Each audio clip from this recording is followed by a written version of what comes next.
Ruhi Rathore.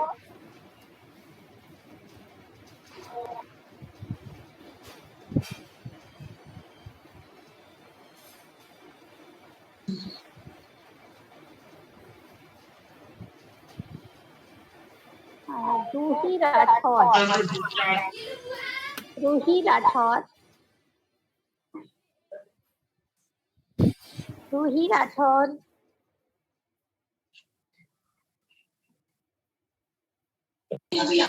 Good morning ma'am. Good morning Roohi good morning Rathore. Ma'am. I think so आपकी class में कोई रूही नहीं है ना? और रूही राठौर के नाम से एंट्री हुई है। मैम आईटी सेक्शन का है कोई, आपने आईटी में लिंक भेज दिया शायद। हाँ आईटी में भेज दिया था, लेकिन आईटी में भी नहीं है रूही राठौर। ये सीएससी में हो सकती है रूही राठौर, क्योंकि तुम्हारा नाम तो पी तक ही रहता है ना। आज वो गलती से मैंने टाइम टेबल गलत देख लिया और आईटी में लिंक भेज दिया था तुम्हारी जगह। मैम तो आईटी के बच्चे आ गए यहाँ पे कुछ। नहीं आईटी के कोई बच्चे नहीं आए, आके चले गए मैम। उनको भेज दिया है मैंने, उनके पास पहुंच चुकी है। हाँ बताओ रूही राठौर कौन है? सीएससी से आए हो क्या बेटा? बोलो पुनीत।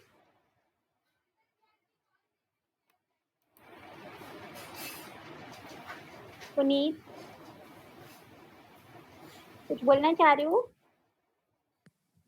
मैम ये बोल रहा हूँ कि मनीषा भी नहीं है। मनीषा भी नहीं है। मनीषा भी नहीं है, राइट। मनीषा भी नहीं है, और मनीषा जो है वो आईटी में भी नहीं है।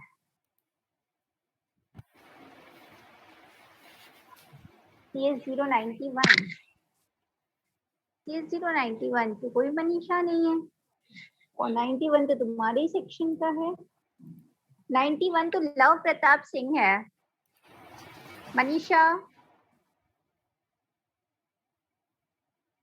मनीषा के नाम से किसने एंट्री ली है? Roll number 91। Roll number 91। अगर आप क्लास भी अटेंड करना चाह रहे हो कोई प्रॉब्लम नहीं है, लेकिन सिर्फ एक बार आइडेंटिफाई कर दो कि आप कौन से सेक्शन से हो।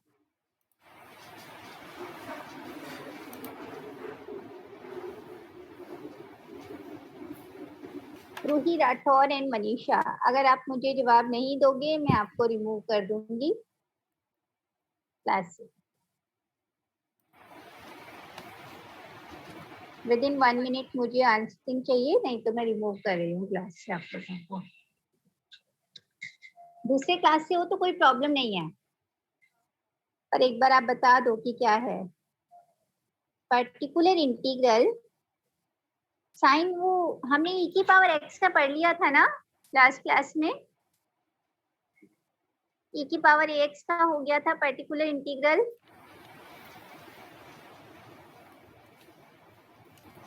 पर्टिकुलर इंटीग्रल हो गया था e की पावर ax का लास्ट क्लास में। Yes ma'am. ठीक है, चलो साइन और कॉस का पढ़ रहे हैं आज हम।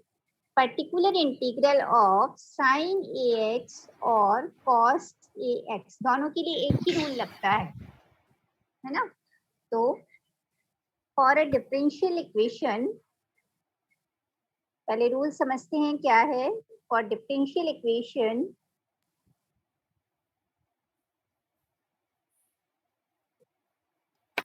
function of dy equals to qx, function of dy equals to qx, इस टाइप की डिफरेंशियल इक्वेशंस को हम देख रहे हैं जहाँ पर हमारे पास में कांस्टेंट कोफिशिएंट्स है, और इसके लिए pi हम लिखते हैं 1 upon function of d qx।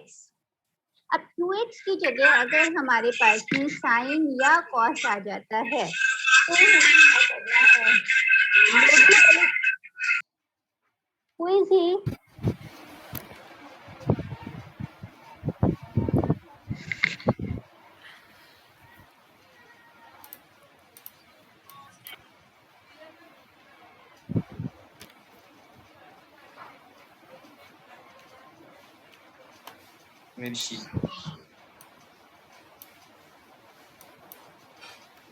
Ruhi Rathore की तरफ से अभी भी मुझे कोई जवाब नहीं मिल रहा है। और मनीषा,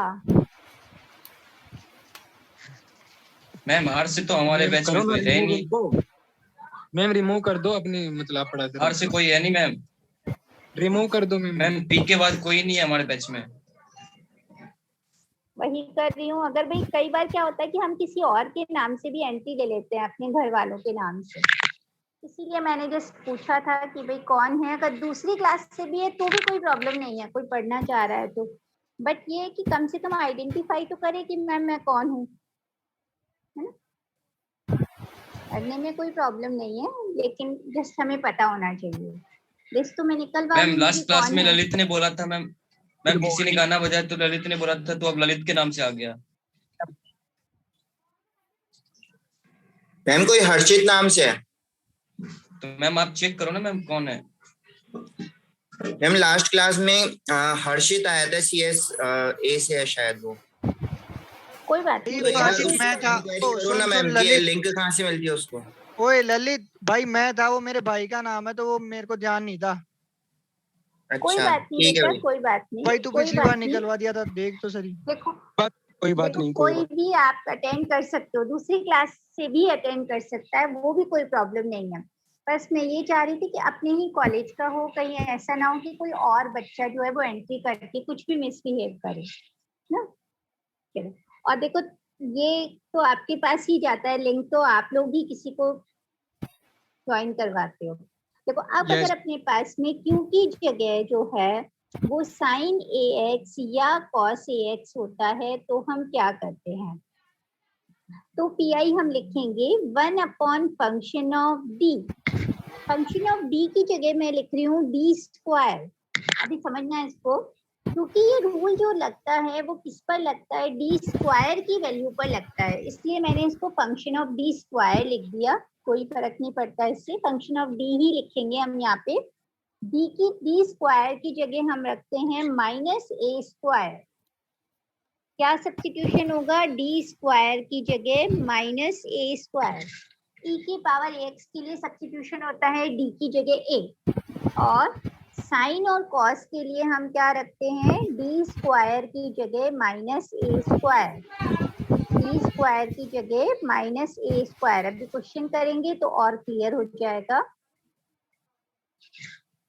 लेकिन again where function of -A square is not equals to 0, 0 नहीं होना चाहिए। अगर ये 0 हो जाएगा तो ये टर्म क्या हो जाएगी, इनफाइनाइट हो जाएगी। ये टर्म क्या हो जाएगी, इनफाइनाइट हो जाएगी।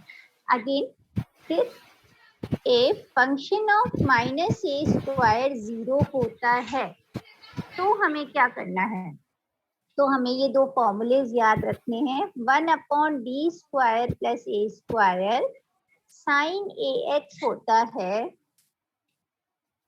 x upon 2 integration of sine AX dx।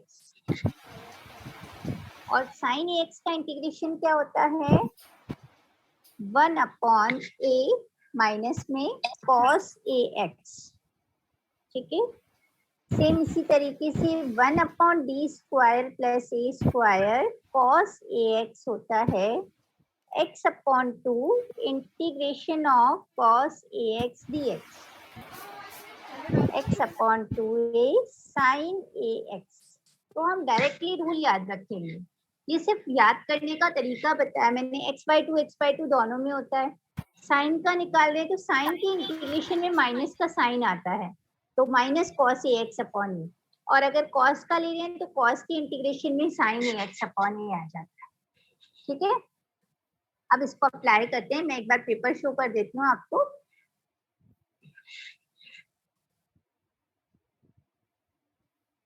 आप लोग स्क्रीनशॉट ले सकते हैं, फिर मैं क्वेश्चन से आपको समझाती हूँ कि कैसे हमें करना है।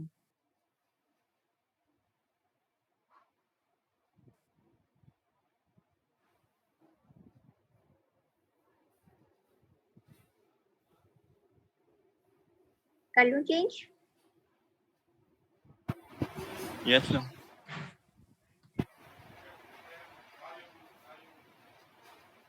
अभी बेटा मनीष, हम लोग इससे करते हैं, क्वेश्चन लेके करते हैं, फिर मैं दोबारा आपको एक्सप्लेन कर दूंगी।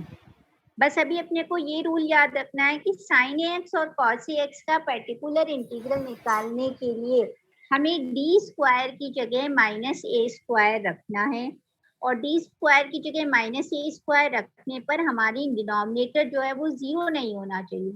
अगर जीरो हो जाता है तो हमें ये दो फॉर्मूलेज यूज करने हैं। अगर साइन का निकाल रहे हैं तो ये वाला फॉर्मूला, और कॉस का निकाल रहे हैं तो ये फॉर्मूला। अभी हम सारे अप्लाई करते हैं और एक वन बाय वन करके डिस्कस करते हैं इस फॉर्मूले को। ठीक है, चेंज कर रही हूँ मैं। देखो question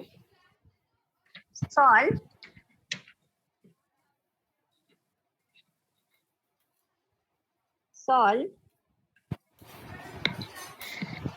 D cube plus D square minus D minus 1y equals to cos 2x, where अब अपने आप समझ सकते हो d है यहाँ पर और यहाँ x आ रहा है, तो d का मतलब definitely d by D x होगा। कभी कभी वो क्वेश्चन में नहीं देता है तो आपको यहाँ से देखना है कि कौन सा वेरिएबल दे रहा है।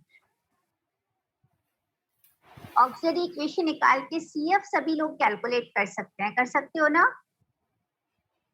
ऑक्सिलरी इक्वेशन निकाल के CF कैलकुलेट करो।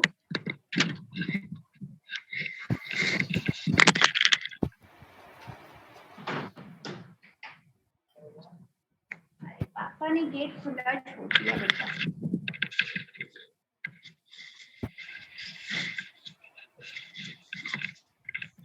हाँ भाई, CF आप सभी लोग कैलकुलेट कर सकते हो।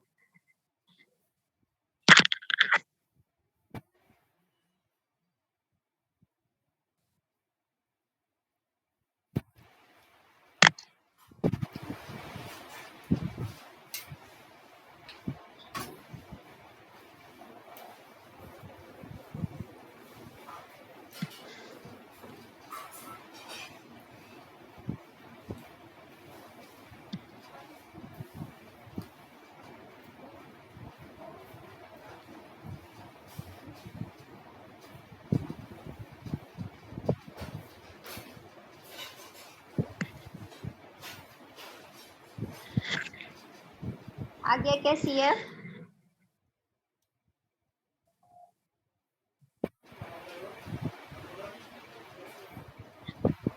CF आया क्या?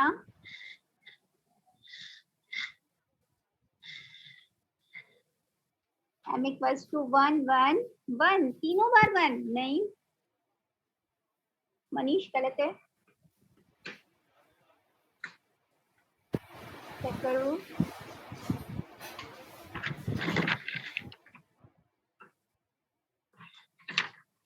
चलो देखते हैं, इसकी ऑक्सिलरी इक्वेशन आप लिखोगे तो आएगा m cube plus m square minus m minus 1 equals to 0। ठीक है बेटा, नयन 1 1 माइनस 1, वेरी गुड। अभी चेक कर लेते हैं, और m cube plus m square वैसे गलत है, नयन गलत है तुम्हारा भी, दोबारा चेक करो। m क्यूब में इक्वेशन है फिर भी हम, हाँ मनीष वर्मा ठीक है। अब m cube plus m square minus m minus 1, तो हम कॉमन ले लेते हैं। देखो इन दोनों टर्म्स में से अगर हम कॉमन लेके डायरेक्ट फैक्टर निकाल सकते हैं तो वो भी काम हम कर सकते हैं। m square m plus 1 minus 1 common लिया, ठीक है पायल, m प्लस 1 इक्वल्स टू 0, और m प्लस 1 दोनों में कॉमन है, m square minus 1 equals to 0, और m plus 1 m square minus 1 के फैक्टर्स होंगे m plus 1 m minus 1 equals to 0, m plus 1 equals to 0, m plus 1 equals to 0, m minus 1 equals to 0। तो तीन values हमें मिल रही है, -1 -1 और +1। ठीक है, चलो इसका CF कौन बताएगा? मनीष CF बताओ। मनीष, पद्मा, CF बताओ।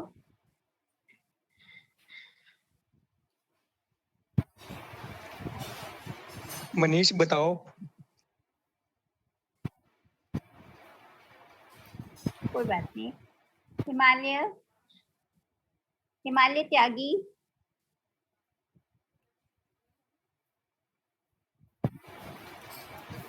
यस बता सकते हो इसका? नमन शर्मा, नमन शर्मा, नुपुर,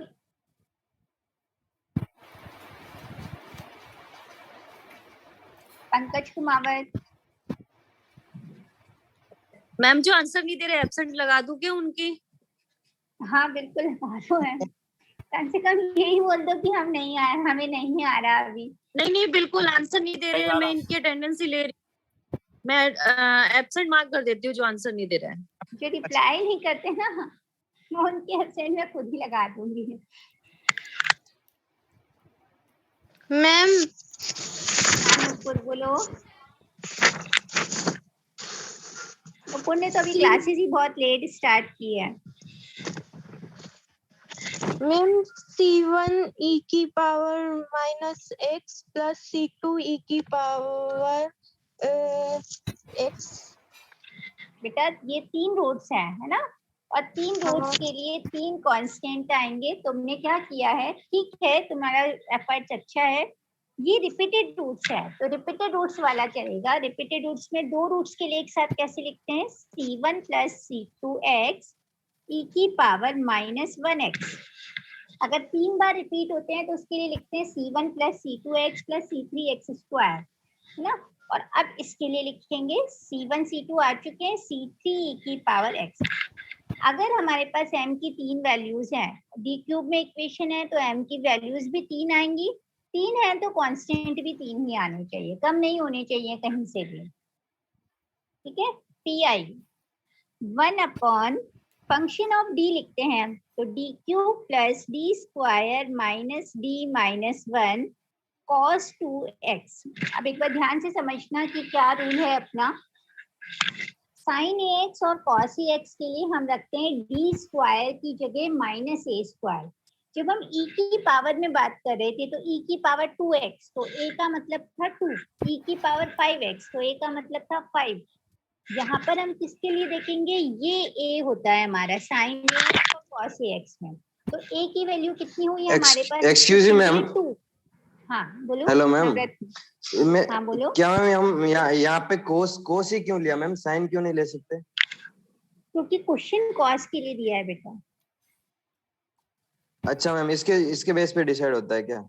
हाँ, यहाँ जो भी टर्म होगा उसका पीआई निकलता है। ओके अपनी मैम। इच्छा से नहीं लेना है, जो यहाँ टर्म दे रखी है उसका हमें पर्टिकुलर इंटीग्रल निकालना है। क्लियर? चलो अब यहाँ पर अपने पास a की वैल्यू क्या हुई, 2 हुई, है ना। यहाँ पर अपने पास a की वैल्यू 2 हुई और रूल क्या कहता है, साइन और कॉस के लिए d स्क्वायर की जगह माइनस a स्क्वायर रखना है। माइनस a स्क्वायर का मतलब क्या हो गया, -4। 2 का स्क्वायर 4 और विथ नेगेटिव साइन तो -4 रखना है, ठीक है। एक चीज तो ये समझो। दूसरी चीज, ये d क्यूब है, d क्यूब को मैं क्या ऐसे लिख सकती हूँ, d स्क्वायर इंटू d लिख सकते हैं क्या, लिख सकते हैं। Yes, d ma'am. क्यूब का मतलब d स्क्वायर इंटू d, तो d स्क्वायर इंटू d है तो हम इसको लिखेंगे 1 अपॉन d स्क्वायर की जगह मुझे रखना है -4 d as it is.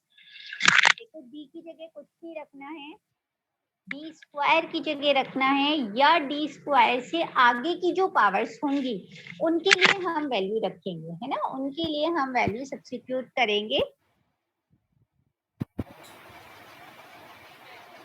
-4d, इस d स्क्वायर की जगह रखेंगे -4 -d -1। अभी समझते हैं कि हम ऐसा क्यों कर रहे हैं। d स्क्वायर की जगह हमने रखा ये टर्म और ये अपने पास calculate cos 2x as it is. पहले क्वेश्चन कंप्लीट कर लेते हैं फिर उसको और समझेंगे। 1 अपॉन -4d और माइनस का d कितना हो गया, माइनस का 5d, -4 -1 हो गया माइनस का 5 cos 2x। इसमें से कांस्टेंट कॉमन आ रहा है अपने पास, -1/5 d + 1 cos 2x। sin ax और cos ax में रूल d स्क्वायर के लिए लगता है, d के लिए नहीं लगता। जैसे d स्क्वायर की जगह जब हम -4 रख रहे हैं तो d का मतलब हो गया ±2 आयोटा। एक्सक्यूज मी तो d की 2 वैल्यूज हो गई। हाँ बोलो मैम, जो अब आपने बोल ये अभी कैलकुलेशन की ना ऊपर -4d -4 -d ये वाले वापस बताना एक बार। हाँ बताते हैं। देखो d क्यूब है, d क्यूब को हम लिख सकते हैं d स्क्वायर इंटू d, लिख सकते हैं ना, लिख सकते हैं। यस d मैम लिख स्क्वायर की जगह मुझे लिखना है -4, तो ये हो जाएगा -4 और d एज इट इज। ठीक है, यस d मैम स्क्वायर की जगह -4 minus d as it is -1 as it is. अब -4d और माइनस का d कितना हो गया, माइनस का 5d, माइनस का 4 और माइनस का 1 हो गया माइनस का मैम ये 5। d स्क्वायर की जगह -4 कहाँ से आ d गया? स्क्वायर की जगह माइनस, ये रूल है अपना। आता कहाँ से है, डेरिवेशन वगैरह हम एक बार एक क्लास में लास्ट में करेंगे, क्योंकि अगर अभी हम डेरिवेशन के चक्कर में फंसे ना, डेरिवेशन वैसे भी कोर्स में भी नहीं है अपने, कहाँ से आए ये रिजल्ट, पहले एक बार पूरा चैप्टर कर लेते हैं, फिर ये रिजल्ट्स कैसे आते हैं डेरिवेशन का एक लेक्चर अपन ले लेंगे। किसी को समझ में आता है ठीक है, किसी को नहीं समझ में आता है डेरिवेशन, नहीं कोई दिक्कत नहीं है। पहले हमारा एफर्ट क्या है, क्वेश्चंस कैसे करते हैं। ठीक है, अभी मैं डेरिवेशन करूंगी ना तो सब गोल गोल डेरिवेशन में ही घूमते रहेंगे। अब देखो ये जो अपना d + 1 है, इसको हम कॉन्जुगेट से मल्टीप्लाई करते हैं, -1/5 और d + 1 ये बनेगा a + b या a - b जैसी टर्म बनेगी हमेशा। इसका कॉन्जुगेट क्या होगा, अगर a + b है तो a - b से मल्टीप्लाई करो, इसके अपोजिट साइन से, और अगर a - b है तो a + b से। क्यों कर रहे हैं हम ऐसा, इसलिए कर रहे हैं ताकि डिनोमिनेटर में हमें a स्क्वायर - b स्क्वायर मिल जाए, क्योंकि जितना भी रूल हमारा लग रहा है वो d स्क्वायर पे अप्लाई हो रहा है, और सबसे पहले हम डिनोमिनेटर में से d को हटाना चाह रहे हैं ना। अब अगेन हम d स्क्वायर की जगह क्या रख सकते हैं, -4 रख सकते हैं, फिर से 4 रखो, -1/5 -4 -1 d - 1 cos 2x। पहले डिनोमिनेटर में से रिमूव करना है d को, ये -4 -1 माइनस का 5 तो ये हो गया 1/25। ठीक है, अब ये देखो ये टर्म है अपनी d - 1 cos 2x, इसका मतलब हो गया d of cos 2x, अगर ये ब्रैकेट ओपन करूं मैं, -1 × cos 2x। तो d का मतलब क्या था, d = d/dx। d का मतलब क्या होता है, d/dx, तो d/dx cos 2x से कितना होगा, 1/25 -2 sin 2x और -cos 2x as it is. ये अपना पूरा d यहाँ से हट चुका है, इसका मतलब pi निकल गया, d नहीं रहना चाहिए कहीं पर भी। और जनरल सॉल्यूशन लास्ट में लिख देना, y = CF + PI। ये तो सब लोग वैल्यू सब्स्टिट्यूट कर सकते हैं ना,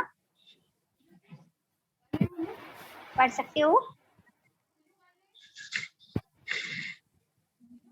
यस मैम कर सकते हैं मैम। अब हम एक बार ये बात करते हैं फंक्शन ऑफ d की। फंक्शन ऑफ d की पहले ये स्क्रीनशॉट ले लो, अगर आप में से किसी ने पूरा नोट नहीं कर पाए हो तो।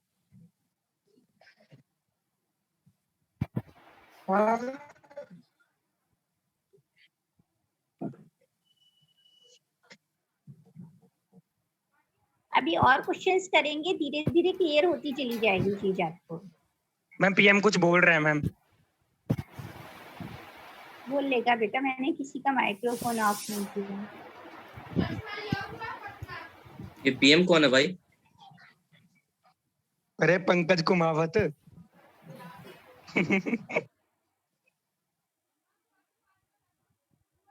करण गर्ग ना, करण गर्ग आज आप भी बहुत 3 क्लासेस के बाद आ जा रहे हो क्लास में।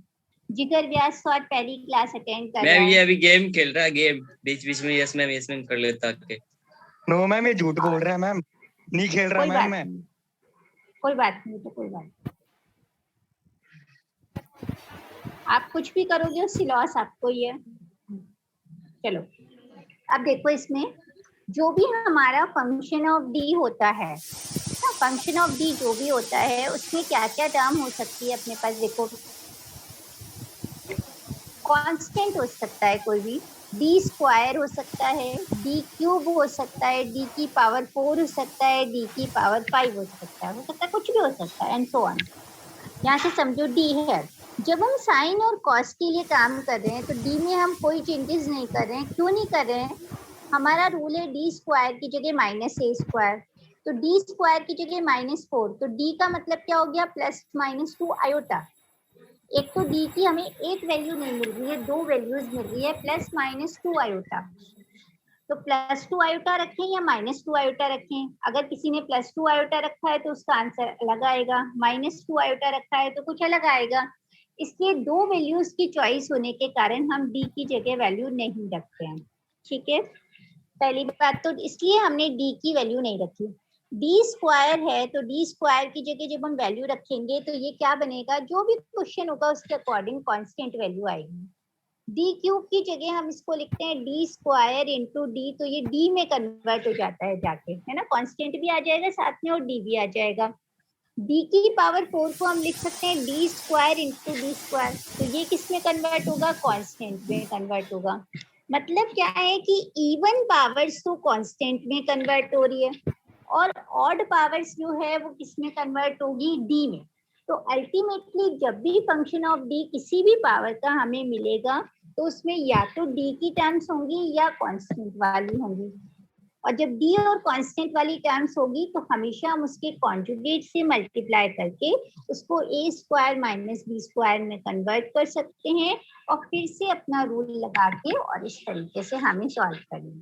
ठीक है, और क्वेश्चन करते हैं ताकि अपने को धीरे धीरे क्लियर होता चला जाए। देखो question solve.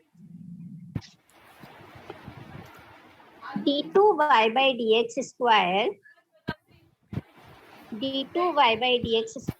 plus dy by dx plus y equals to sin 3x.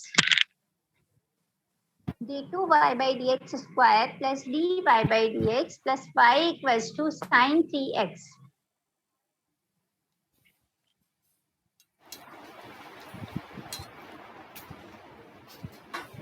Start करें।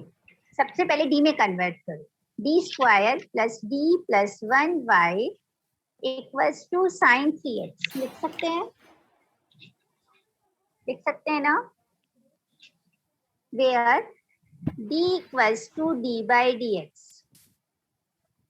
ऑक्सिलरी इक्वेशन लिखें इसके लिए, m square plus m plus 1 equals to 0। d की जगह क्या लिखना है, m लिखना है। m के लिए श्रीधराचार्य फॉर्मूला लगाओ, -1 plus minus b plus minus b square minus 4ac upon 2a। कई लोग ये पूछते हैं कि यहाँ पर -1 plus minus 1 minus 4, 1 minus 4 minus का 3 आएगा, तो ये आयोटा में रिजल्ट मिलेगा हमें।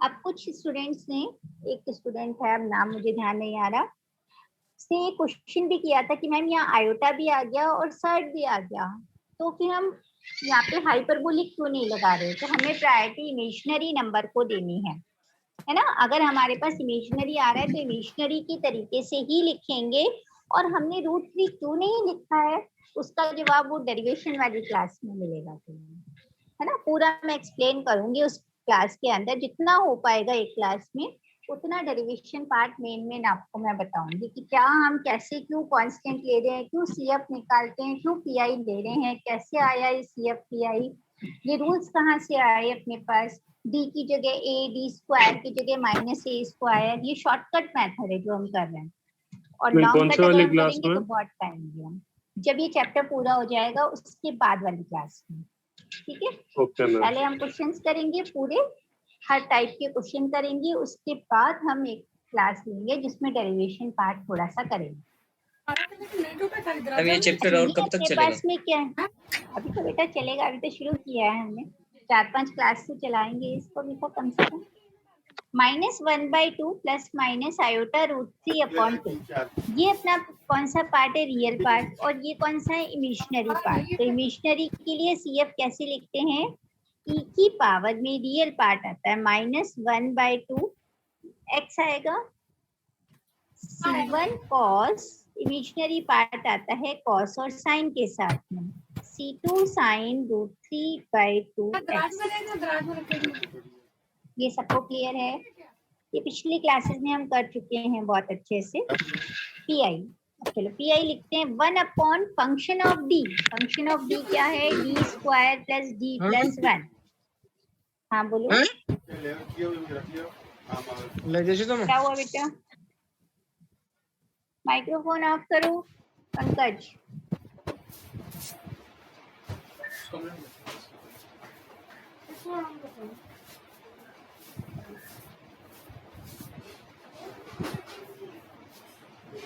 sin 3x,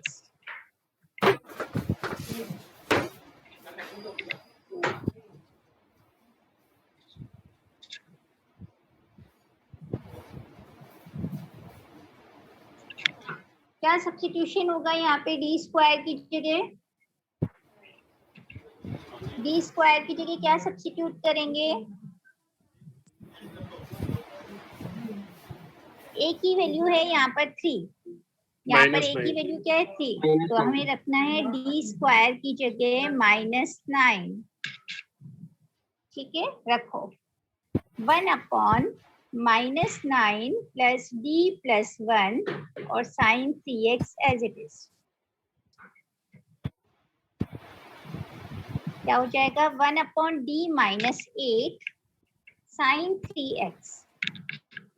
इसका कॉन्जुगेट क्या होगा? 1/D - 8, D + 8 से मल्टीप्लाई, D + 8 से divide, sin 3x। D + 8 upon D² -64 sin 3x। अब फिर से D² की जगह हम -9 रख सकते हैं, D + 8 अपॉन -9 - 64 sin 3x -1/73। अब मैं डायरेक्ट लिखूंगी D of sin 3x। D of sin 3x का मतलब 3 cos 3x, 8 sin 3x। समझ में आया? और आज आप प्रैक्टिस करना है इस एक्सरसाइज की। एक्सरसाइज 3.2 है ये आपकी। ई की पावर वालों के लिए ई के पावर वाले रूल्स लगाना, tan cot cosec वाले अभी छोड़ देना, जो भी क्वेश्चंस हैं आपके।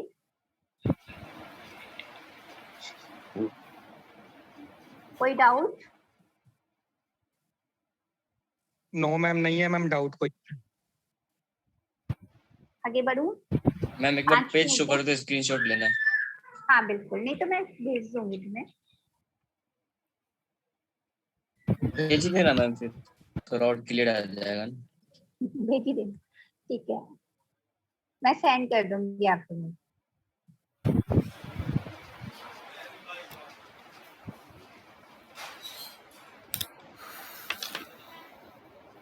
आई थिंक सो सबने नोट कर लिया होगा। नेक्स्ट क्वेश्चन करते हैं। To solve d2y/dx square plus 25y equals to 3 cos 5x minus sin 5x minus sin 5x। सबसे पहले डी में कन्वर्ट करो, साथ साथ करते चले जाओ। B square plus 25y equals to 3 cos 5x minus sine 5x, where d equals to d by dx. Auxiliary equation m square plus 25 equals to 0. M square equals to minus 25. M की value plus minus 5 iota. You can write it as 0 plus minus 5 iota. Imaginary roots हैं, real और imaginary part के according लिखा जाएगा CF. Real part e की power में e की power 0x, imaginary part cos और sin के साथ में c1 cos 5x plus c2 sin 5x. e की पावर 0x 1 हो गया, c1 cos 5x plus c2 sin 5x.